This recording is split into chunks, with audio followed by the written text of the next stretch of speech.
antes de me acidentar, eu imaginava que a minha vida ia ser dentro de um padrão de alguém da minha geração, né? Que com 20 eu ia fazer faculdade, depois da faculdade, depois mais ou menos de um ano e pouco eu ia me casar e tal. Nunca imaginei que eu iria ser mãe e tal, mas eu imaginava que eu ia ter uma vida relativamente comum. Quem olhasse minha vida de fora, puxa, eu tinha saúde, tinha família, tinha ali amigos, estava começando a trabalhar, estava prestes a realizar um grande sonho, então estava tudo ótimo em termos de circunstâncias, eu não estava vivendo nenhuma circunstância negativa.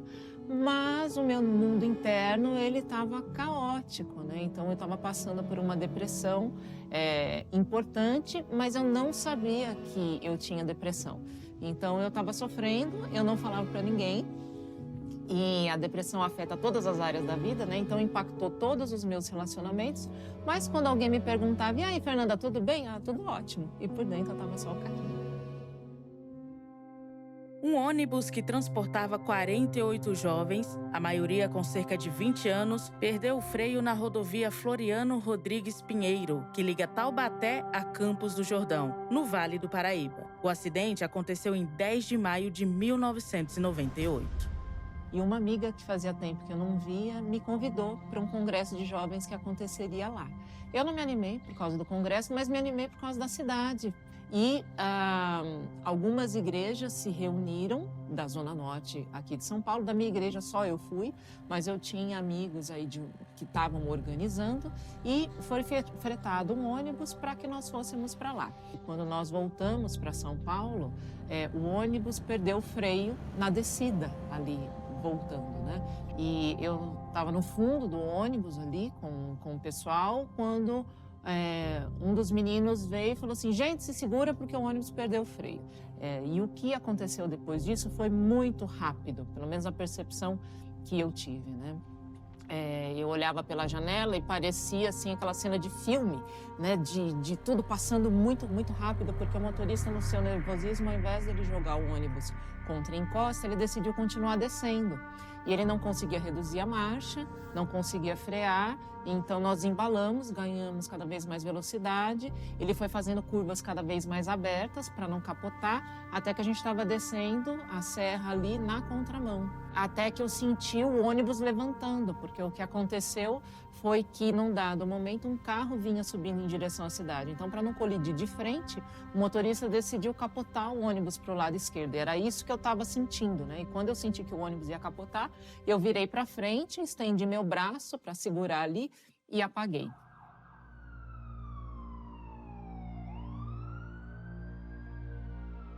E na manhã seguinte, né, no domingo, que era Dia das Mães, eu acordei, lembro de ter acordado com muita dor, me sentindo muito mal, sem conseguir respirar.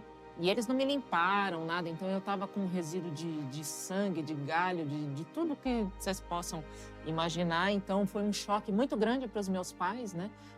Minha mãe fala que quando ele entrou no quarto, assim, a Fernanda está toda arrebentada. E aí eu lembro da minha mãe chegar e ela começar a limpar meu rosto, tinha até massa encefálica no meu cabelo, uma coisa terrível, né? E aí eu não tinha percebido, ainda que eu não estava sentindo, que eu tinha perdido a sensibilidade do tórax para baixo, eu só sentia muita dificuldade de respirar, me sentia muito mal. No fim daquele plantão, ainda naquela manhã, um médico percebeu que tinha um edema, um inchaço nas minhas costas, e só então foram fazer alguns exames e aí constataram que eu estava com o pulmão perfurado há quase 16 horas, porque eu fraturei uma costela que perfurou meu pulmão e eu tinha ali algumas vértebras da minha coluna fraturada, por isso aquele edema. E aí, meu caso, sim, foi considerado extremamente grave. E aí foi colocado um dreno no meu pulmão para que eu voltasse a respirar. Então, o meu caso foi um milagre duplo, né? Tanto de eu ter sobrevivido no momento do acidente e de ter sobrevivido a um erro médico, vamos dizer assim, de diagnóstico, de ter ficado aí quase 16 horas com o pulmão perfurado e tal. E aí a minha família providenciou a minha mudança, a minha transferência para São Paulo, para o UTI aqui de um hospital.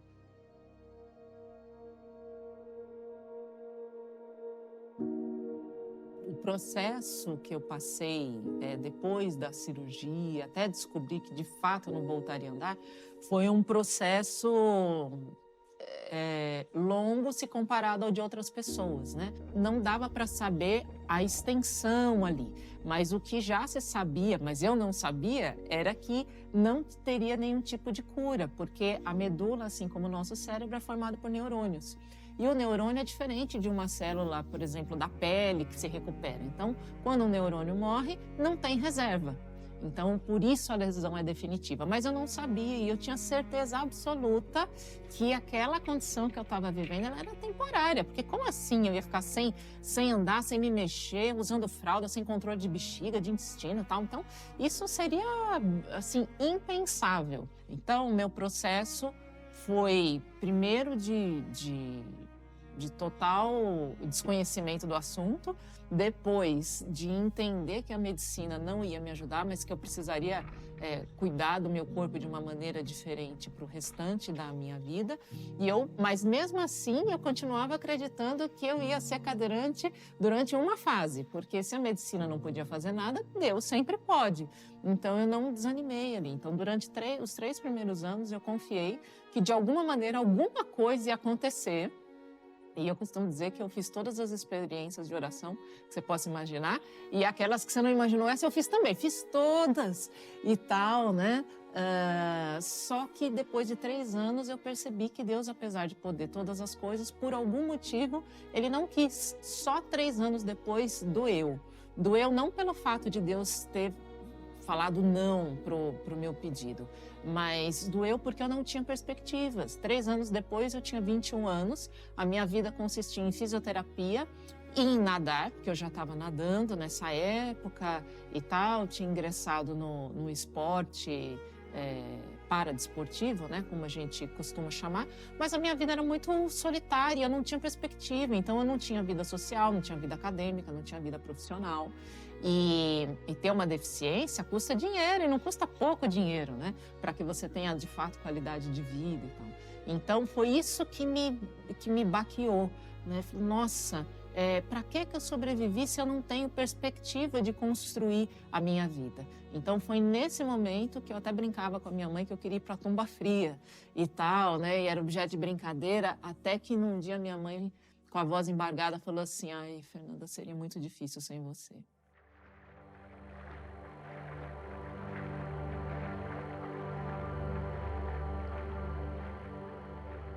Quando eu sofri o acidente, eu estava completamente fora de forma e tal, e a última coisa que eu pensava era a questão aí do esporte. Eu queria muito recuperar a autonomia que eu tinha perdido. E aí, durante o processo de reabilitação, na ACD, eu fui convidada para nadar.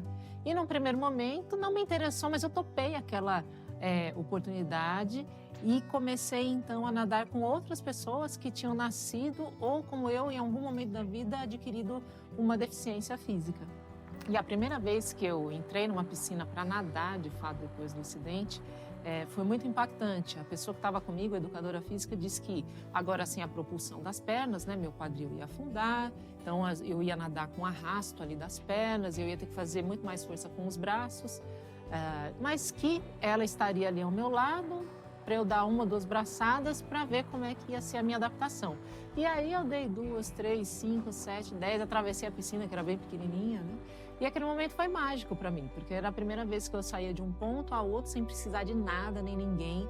E aí eu gostei e acabei despretensiosamente entrando no paradesporto e passei a nadar com o pessoal ali, a treinar também, muito com o apoio da minha mãe, né? Porque a gente tinha que acordar às 5 da manhã para 7 da manhã, tá lá e tal. E no começo nós fazíamos mais apresentações em clubes e tal, até que eu fui convocada para a primeira competição oficial, foi o Campeonato Estadual de São Paulo, e fui convocada para nadar os 50 metros borboleta. E naquele domingo, para surpresa de todo mundo, principalmente a minha, eu levei o ouro da prova e bati o recorde brasileiro.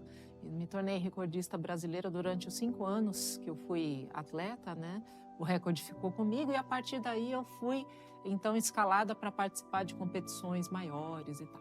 Para mim foi uma época muito rica de troca com as pessoas e do que o esporte ensina mesmo, em termos de disciplina, de obediência, de resiliência, porque o treinamento implica em dor.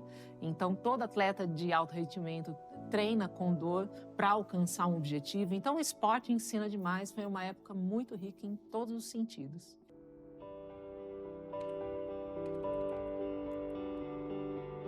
Meu processo de migração, de transição, na verdade, de atleta para o mundo corporativo aconteceu porque, enquanto eu era atleta, eu recebia a Bolsa Atleta, né?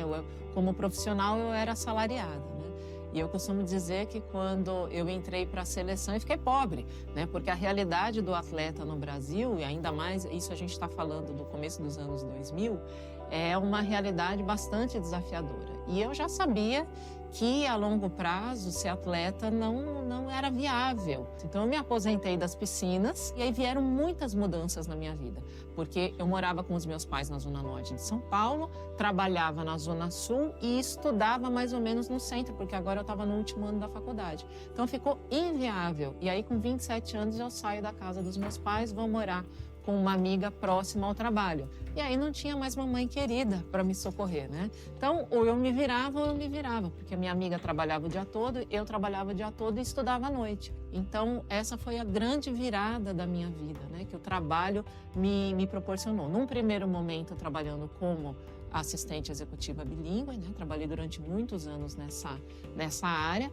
mas eu tinha um incômodo, porque onde eu ia, eu não via outras pessoas iguais a mim. Eu não via pessoas com deficiência, pelo menos visível, nos espaços sociais e tal. Cadê o meu povo, né? E eu queria muito contribuir para que mais pessoas pudessem ter aí uma vida comum, que o trabalho, para quem não é herdeira e herdeiro, né?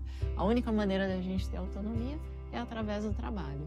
E aí eu comecei a buscar uma oportunidade de trabalhar com a inclusão de pessoas com deficiência. Durante alguns anos eu tive a oportunidade de atender empresas de grande porte, dos mais variados segmentos. Viajei muito pelo Brasil, porque aí a consultoria cresceu, né, com outras consultoras, também curiosamente cadeirantes, mas eu era a única solteira e sem filhos, então quando tinha que ir lá para o interior de Goiás e tal, então eu ia e eu gostava demais. E um dos clientes que eu atendia era a Globo e depois de 3 anos trabalhando nessa consultoria, a Globo, especificamente na época, a Globosat, me chamou para ser especialista da área de diversidade e inclusão, para lidar não só com pessoas com deficiência, mas com outros grupos sociais minorizados da empresa, né? Então, eu me mudo para o Rio de Janeiro e agora para trabalhar especificamente com diversidade e inclusão. E de lá para cá, eu atuo nessa área, hoje não mais na Globo, passei por algumas empresas, hoje eu lidero a área de diversidade e inclusão de uma empresa de tecnologia e também a área de impacto social.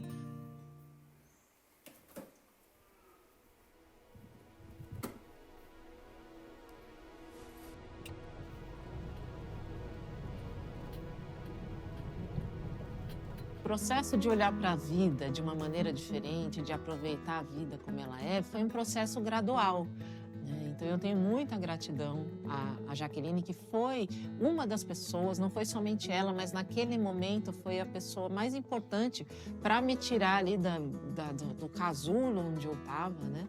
E Deus colocou essa amiga na minha vida como um trampolim e a gente começou a sair, né? E eu comecei a viver a vida do jeito que ela é e não da maneira que eu gostaria que fosse. E eu percebi que é possível viver a vida de uma maneira diferente, ainda que dê mais trabalho e tal. Então passei muitas aventuras aí, vivendo a vida como ela é, mas eu comecei a ver possibilidades. Tive a oportunidade de, quando fui falar em Cuiabá, pegar a Transpantaneira e conhecer o Pantanal. Então tive a oportunidade de estar muito de perto ali de jacarés e tal. Peguei um jacarezinho no colo, enfim.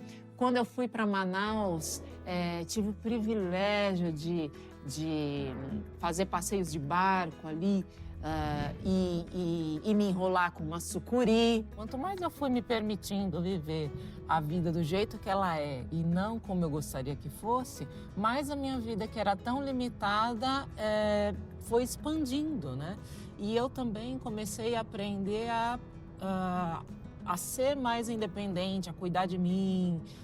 Então, quando eu fui descobrindo novas formas de ter a minha autonomia de volta, isso fez com que aquilo que parecia tão grande, né, que era uma limitação física, se tornasse naquele momento só um detalhe, um transtorno que é absolutamente administrável. Nossa, eu tive várias viagens com a Fê. E aí, nessa viagem de Santos, depois de Ano Novo, nessa mesma de agora da virada do ano, a gente teve uma meta. A gente falou assim, a gente vai jogar vôlei na praia e a gente não podia deixar a bola cair no chão. Então, a gente tinha que... 100 vezes a gente tinha que tocar um pro outro e foi um trabalho de... A gente deu tanta risada, assim. E era 1h da manhã, a gente na praia, a mãe da Fê, meu Deus, o que vocês fazem na praia? E a gente tava com uma meta de jogar vôlei. E a gente chegava pingando, assim, ó, pingando, cada um brincando, se divertindo. Acho que é um dia que eu nunca esqueço, assim, Santos é algo que marcou, assim, dentro de mim. E foi muito gostoso. De fato, ela tem essa vida, ela é vibrante, ela é de verdade. Então, isso para mim é algo muito positivo.